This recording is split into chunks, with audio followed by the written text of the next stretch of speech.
in the light of his word. What a glory he sends on our way. When we do his good will, he abides with us still, and with all who will trust and obey. Trust and obey, for there's no other way to be happy in Jesus, but to trust and obey.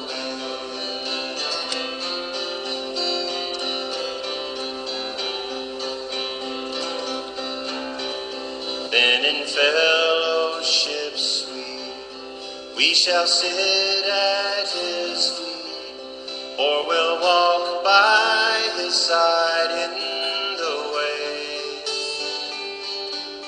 What he says we will do, where he sends we will go. Never fear, only trust and obey. Trust and obey, for there's no other way to be happy in Jesus, but to trust and obey.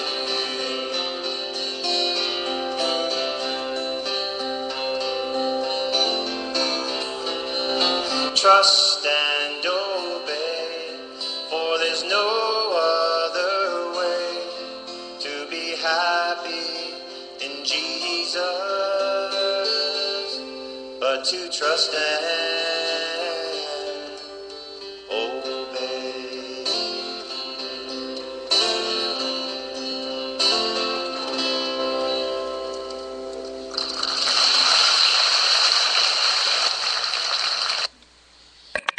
Good evening. Welcome to the David Stenboss Show.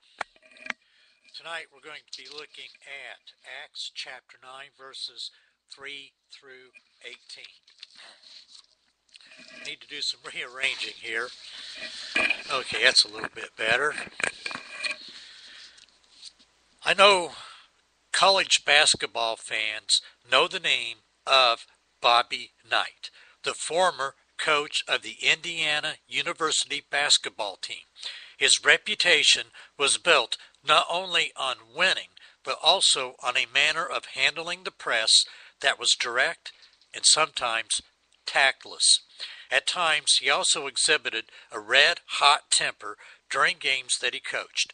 When the university officials grew tired of repairing damage caused by Knight's outburst, they established a zero-tolerance policy with him.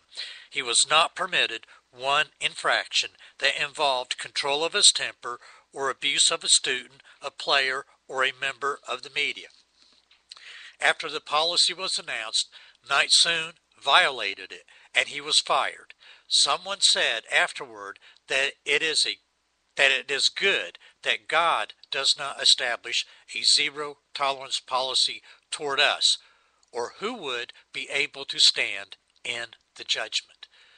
Today's lesson about the conversion of Saul of Tarsus challenges us to remember that the gospel is more powerful than our sin. Let me say that again. Today's lesson about the conversion of Saul of Tarsus challenges us to remember that the gospel is more powerful than our sin. God's policy toward us does not rule us out after one slip. Instead, God confronts us with the gospel of grace. The book of Acts specializes in unlikely conversions. Philip preaches to a Samaritan sorcerer named Simon and converts him to Christ. Peter preaches the gospel in the home of the Gentile Cornelius and converts him to Christ. Paul preaches the gospel to some skeptical intellectuals in Athens and converts some of them to Christ. What an impact the powerful gospel of Christ can have. A main theme of Acts is witnessing unto the uttermost parts of the earth. And these preachers carried out that mission. Saul of Tarsus, later called Paul, beginning in Acts 13:9, is a vital part of this story. He began to persecute the church fiercely after the martyrdom of Stephen. We may say that the church was under a terrorist attack, and that the attack came from a tormentor who created a climate of fear. Saul of Tarsus had participated in the execution of Stephen by guarding the coats of those who were throwing the stones. Saul's authority to round up Christians in Damascus included letters from the high priest who presided over the Sanhedrin. This authority has been called into question because the Sanhedrin, based in Jerusalem, normally did not exercise authority over synagogues as far away as Damascus. Acts does not, however, elaborate on the content of these letters from the high priest.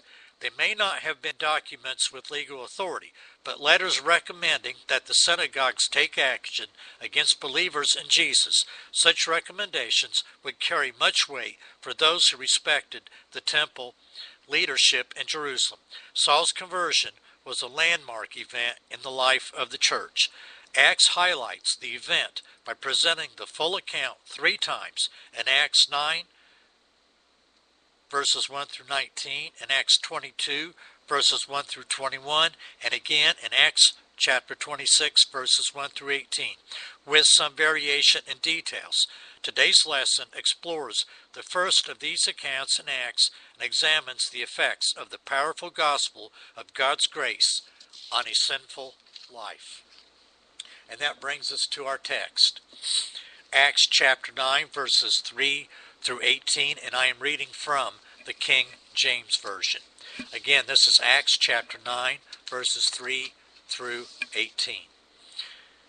And as he journeyed, he came near Damascus, and suddenly there shined round about him a light from heaven, and he fell to the earth, and heard a voice saying unto him, Saul, Saul, why persecutest thou me? And he said, Who art thou, Lord? And the Lord said, I am Jesus, whom thou persecutest. It is hard for thee to kick against the pricks. And he, trembling and astonished, said, Lord, what wilt thou have me to do? And the Lord said unto him, Arise, and go into the city, and it shall be told thee what thou must do. And the man which journeyed with him stood speechless, hearing a voice, but seeing no man. And Saul arose from the earth. When his eyes were opened, he saw no man, but they led him by the hand, and brought him into Damascus. And he was 3 days without sight, and neither did eat nor drink. And there was a certain disciple at Damascus named Ananias. And to him said the Lord in a vision, Ananias. And he said, Behold, I am here, Lord. And the Lord said unto him, Arise, and go into the street which is called Straight, and inquire in the house of Judas for one called Saul of Tarsus, for behold, he prayeth, and has seen in a vision a man named Ananias coming in, and putting his hand on him, that he might receive his sight. Then Ananias answered, Lord, I have heard by many of this man, how much evil he hath done to thy saints at Jerusalem. And here he hath authority from the chief priests to bind all that call on thy name. But the Lord said unto him, Go thy way, for he is a chosen vessel unto me, to bear my name before the Gentiles, and kings, and the children of Israel. For I will show him how great things he must suffer for my name's sake. And Ananias went his way, and entered into the house, and putting his hands on him said, Brother Saul, the Lord, even Jesus, that appeared unto thee in the way as thou camest, hath sent me, that thou mightest receive thy sight, and be filled with the Holy Ghost. And immediately there fell from his eyes as it had been scales, and he received sight forthwith, and arose, and was baptized.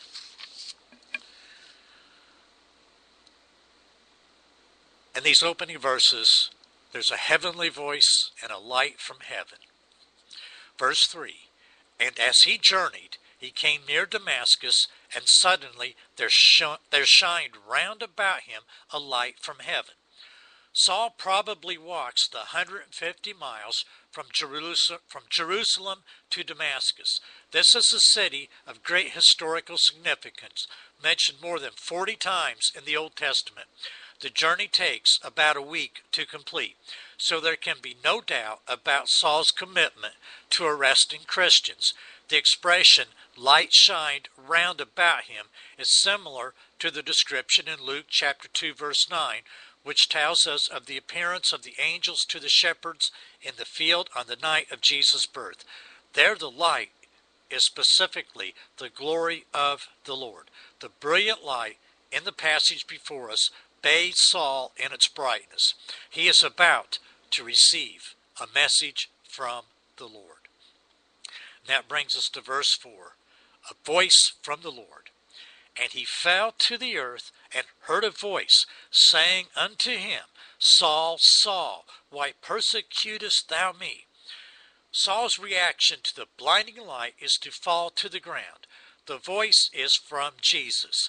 Calling Saul by name twice seems to emphasize that the words are meant for him alone. The question put to Saul involves his actions against the believers, but the words are personal. Why persecutest thou me? When Saul persecutes Christians, he is persecuting Jesus. Jesus makes the same point in his parable about the sheep and the goats when he says that God will announce at the judgment that what was done or not done for the brothers was in fact done or not done to Jesus himself. Saul is about to learn that hurting Christians means hurting Jesus. That brings us to verse 5. And he said, Who art thou, Lord? And the Lord said, I am Jesus whom thou persecutest. It is hard for thee to kick against the pricks. Saul's first reaction is to call very respectfully for the identity of the voice. The use of the word Lord in his question does not necessarily mean that he is confessing Jesus as Lord just yet. The term can be translated as Sir. The phrase, it is hard for thee to kick against the pricks, does not occur in the earliest Greek manuscripts of this particular verse. However, this phrase is also found in Acts 26:14. So we know for sure that this is what Saul heard. Jesus' figure of speech about animal prods or pricks makes the point about Saul's tactics against the believers. Saul's persecution of Christians amounts to resisting God, much like an animal resists being moved, even though a sharp stick is being used to jab it in the side or hindquarters. Jesus thus reveals how contrary to the will of God is Saul's campaign against the believers. Later in life, the apostle will acknowledge this when he admits that he did not deserve to be called an apostle because he persecuted the church. Yet he will maintain that he persecuted believers because of ignorance and that he found forgiveness through the grace of the Lord. And that brings us to verse 6. And he, trembling and astonished, said, Lord, what wilt thou have me to do? And the Lord said unto him, Arise and go into the city, and it shall be told thee what thou must do. The 20 words that come before arise are not found in the earliest Greek manuscripts. However, Saul's question is very similar to what we see in Acts 22:10, part of a parallel account of this event. Thus, accuracy is maintained as we see the full force of the revelation hit Saul. His reaction resembles that of others who saw an appearance of God's glory. Isaiah saw the glory of the Lord in the temple and was humbled by his sin. Peter realized he was face to face with the Lord in the boat and reacted with similar humility. Saul's question reveals a heart ready to do God's will. The Lord's instructions are to go into the city of Damascus, where Saul is headed anyway. The parallel account in Acts 26, verses 16 through 18, includes instructions that describe the ministry that Saul will be called to fulfill. That's also in Acts 9:15 and 16. Here the Lord's words include an allusion to the visit by Ananias. That brings us to verse 7. surprise of Saul's companions. And the man which journeyed with him stood speechless, hearing a voice, but seeing no man. Saul's fellow travelers do not see the one speaking to Saul. They do not comprehend what is happening. Acts 22:9 offers us a similar description. That brings us to verses 8 and 9. And Saul arose from the earth, and when his eyes were opened, he saw no man. But they led him by the hand, and brought him into Damascus, and he was 3 days without sight, and neither did eat nor drink. Saul's blindness reduces him to helplessness, but his refusal to eat or drink is an indication of his humiliation at hearing the words of Jesus on the road. He is humbled at the judgment pronounced by Jesus, because he now realizes that he has been persecuting the people of God. Fasting in the Bible is connected frequently with sorrow. David fasted after his sin with Bathsheba and the sickness of his son. Nehemiah fasted because of his sorrow over the disgraceful condition of Jerusalem. Saul's fasting probably indicates his sorrow for his own sin and his repentance before God. Thus, the book of Acts shows us the image of the fierce persecutor of the church brought to his knees before the Lord, whom he persecuted. The powerful gospel reaches into Saul's heart. The knowledge that Jesus is really the Messiah will capture Saul completely. His transformation is about to begin. Modern believers should not be surprised about the powerful impact of Christ on wayward sinners.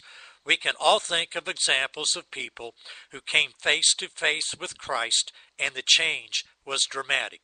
The truth of Jesus Christ still operates with this power today. No wonder we are called to be witnesses of this truth. We now come to verses 10 through 12. We now come to verses 10 through 12. And we're going to look at verse 10 first. The command to Ananias. And there was a certain disciple at Damascus named Ananias. And to him said the Lord in a vision, Ananias. And he said, Behold, I am here, Lord. Using the term disciple to describe Ananias reminds us that early Christians are often referred to by this term. Ananias is a follower of Christ because he has accepted the gospel as true and has identified himself with those who acknowledge Jesus as Lord. Ananias' response to the voice of God is similar to what Eli instructed young Samuel to offer when he heard God's voice. The boy was told to respond with, Speak, for thy servant heareth. That's in 1 Samuel chapter 3, verse 10. When Isaiah heard the voice of the Lord in the vision in the temple, he responded with, Here am I, send me. That's Isaiah 6:8. Ananias answers in a way that demonstrates his obedience. That brings us to verses 11 and 12. And the Lord said unto him, Arise and go into the street which is called Straight, and inquire in the house of Judas for one called Saul of Tarsus. For behold, he prayeth, and has seen in a vision a man named Ananias coming in, and putting his hand on him, that he might receive his sight. In the case of Ananias, the voice of the Lord speaks for the purpose of sending a disciple on a mission, as with Isaiah. This particular Ananias is not known elsewhere in the New Testament. He is not an apostle or a prophet, but apparently an ordinary believer who now receives an active role in the drama of Saul's conversion. Acts 22:12 describes Ananias as a Jew devoted to following the law of Moses and highly respected among other Jews in the city. Even the address for finding Saul is included. The description of Saul being in prayer implies that his heart is ready for receiving the word of the Lord.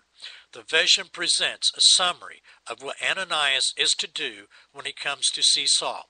Ananias will say and do even more than what is noted briefly here, as the book of Acts makes clear. The street, which is called Straight, runs east and west through the city. This street is is a colonnaded thoroughfare enclosed with gates at both ends. Of course, the irony that Saul of Tarsus is now ready to walk the straight and narrow pathway cannot be missed. The disciple named Judas mentioned here is unknown elsewhere in the New Testament. And that brings us to verses 13 and 14. Then Ananias answered, Lord, I have heard by many of this man how much evil he hath done to thy saints at Jerusalem, and here he hath authority from the chief priests to bind all that call on thy name. This fearful reaction from Ananias certainly is easy to understand, given the reputation of Saul for locking up Christians as prisoners. The letters carried by Saul from the chief priests, though not legally binding on the synagogues north of Jerusalem, would carry authority because of the high level of respect for the Jerusalem leadership. The words of Ananias seem to imply that he has heard reports about Saul, but has not been involved personally in the persecution in Jerusalem. Thus he is probably not one of those believers scattered from Jerusalem. His mention of thy name is a reference to the name of Jesus, as in verse 15 below. That we'll get to here in a minute. Ananias does not speak these words out of disrespect to the Lord's command, but as a natural reaction of fear. There are times in the service of the Lord that fear of those who will do bodily harm is a factor in deciding when and where to serve. Paul's preaching, in several cases, is adjusted according to the dangers of angry opponents. We all remember George Foreman.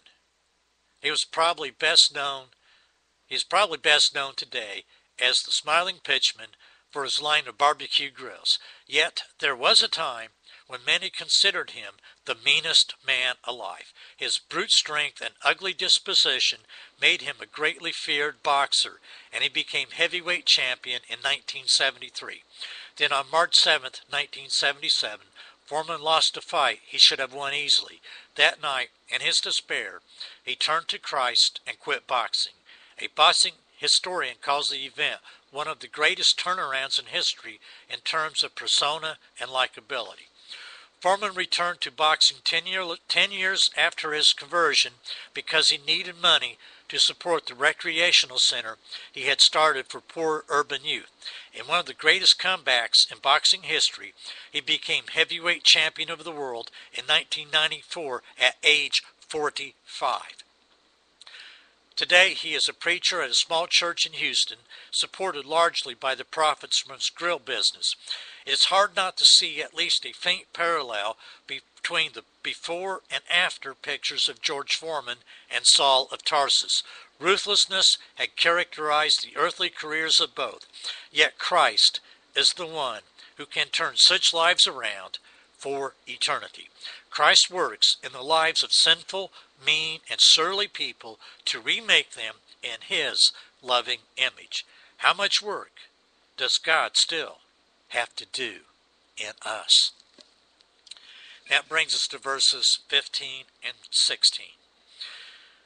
But the Lord said unto him, Go thy way, for he is a chosen vessel unto me, to bear my name before the Gentiles, and kings, and the children of Israel, for I will show him how great things he must suffer for my name's sake. The Lord speaks in order to ease the anxiety of Ananias. God's purposes for Saul are revealed so that Ananias can understand that there is a divine use for this life that had created such havoc for the church.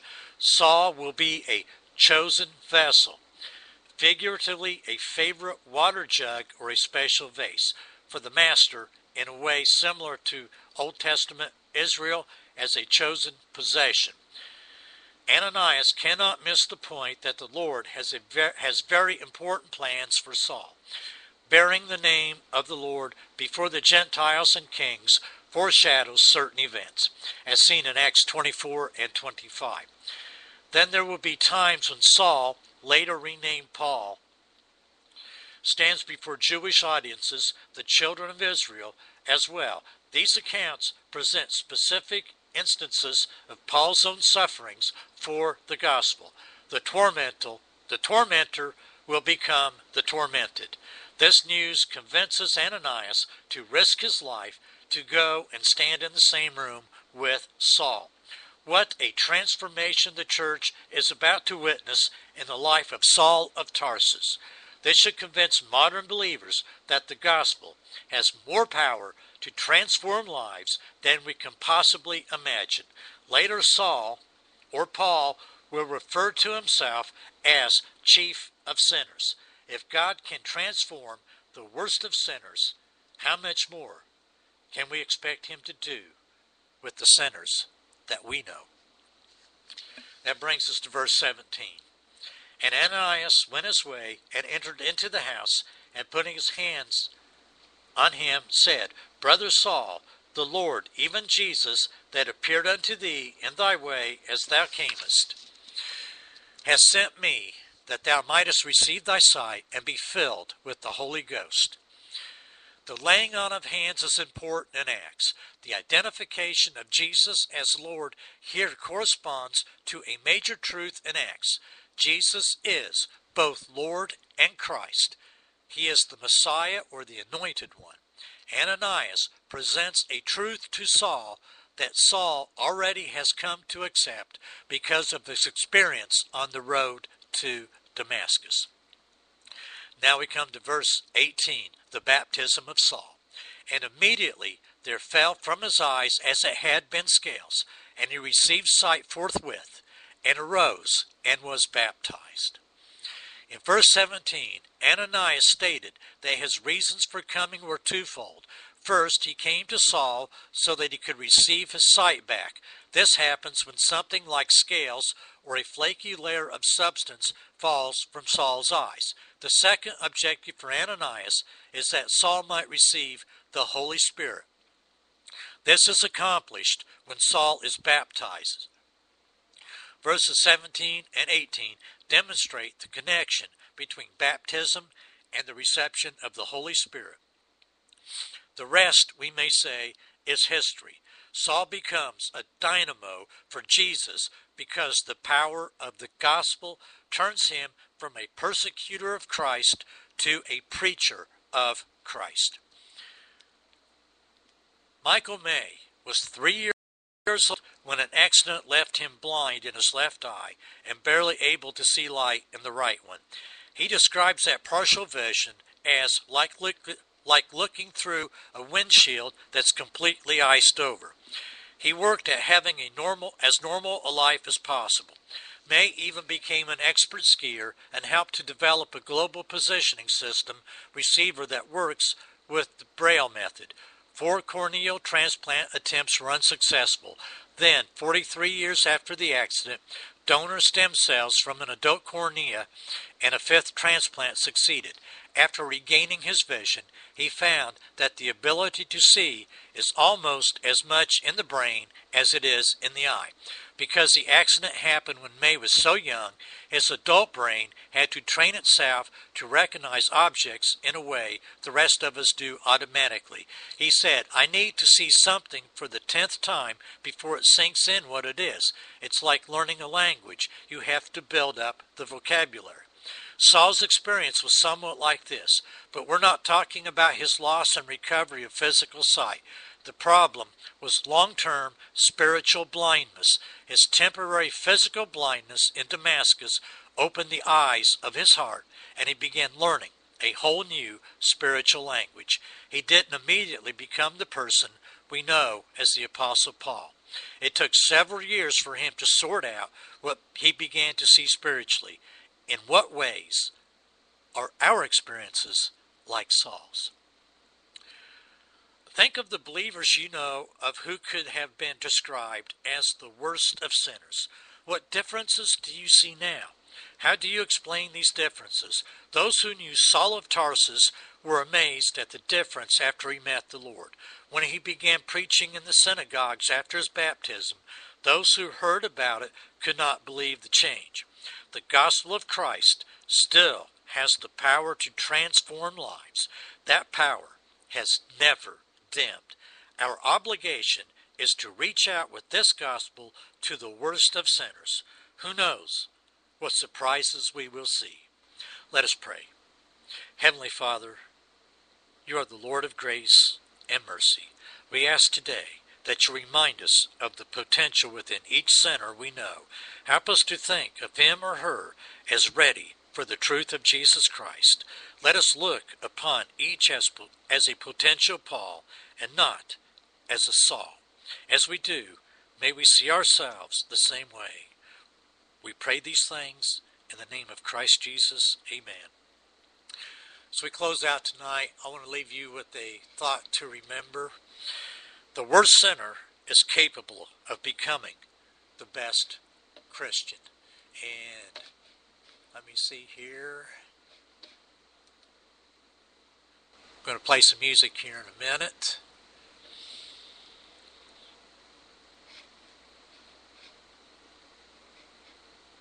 Here we go.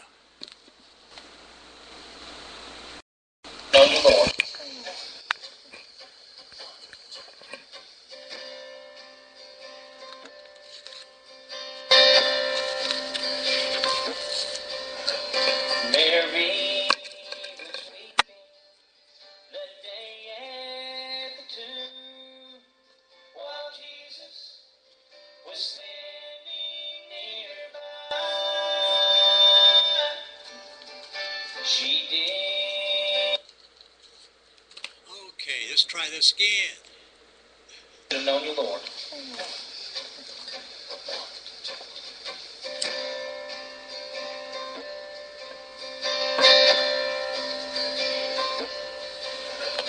Mary was weeping the day at the tomb, while Jesus was standing nearby.